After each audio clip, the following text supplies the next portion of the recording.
সিরাজগঞ্জ জেলার তারাস উপজেলায় এখন চলছে দুর্গাপুজোর আনন্দ উৎসব। পূজা মণ্ডপগুলোতে ভক্তদের ঢল, চারপাশে ঢাকের বাজনা আর আলোকসজ্জায় মুখরিত হয়ে উঠেছে প্রতিটি প্রাঙ্গণ। শারদীয় দুর্গাপুজো শুধু ধর্মীয় অনুষ্ঠান নয়, এটি গ্রাম বাংলার অন্যতম বৃহৎ সামাজিক ও সাংস্কৃতিক উৎসব।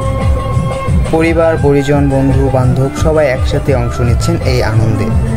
হিন্দু মুসলিম সহ সব সম্প্রদায়ের মানুষের মিলন মেলা যেন এক সম্প্রীতির বার্তা ছড়িয়ে দিচ্ছে।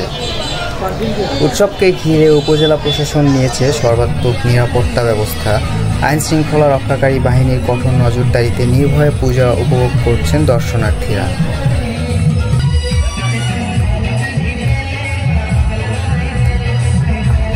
এবারে দুর্গোৎসবে উপস্থিত ছিলেন তারাস উপজেলার কৃতি সন্তান, সদ্য সাবেক সফল সভাপতি সর্দার মোহাম্মদ আফসার আলী। এলাকার উন্নয়ন ও সামাজিক কর্মকাণ্ডে তার ভূমিকা ইতিমধ্যেই ব্যাপক প্রশংসিত।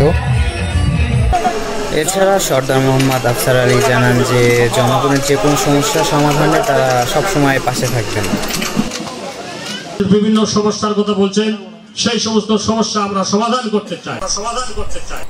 এবং তিনি নিরাপত্তা ব্যবস্থা নিয়েও কথা বলেন। আমাদের ভারপ্রাপ্ত কর্মকর্তা আসেন, ওসি সাহেব রয়েছেন, উনি একজন দক্ষ অফিসার। উনি 47টা পূজা মণ্ডপে উনি কিন্তু প্রশাসনের লোকজন আসলে দিয়েছেন। প্রশাসন সার্বক্ষণিক আপনাদের পাশে আছে, আমরা আপনাদের সাথে আছি। প্রতি বছরের মতো এবছরও দুর্গাপুজো জমে উঠেছে। উপভোগ করছেন সকল সম্প্রদায়ের মানুষ এবং সবার মুখে যেন আনন্দের ছাপ।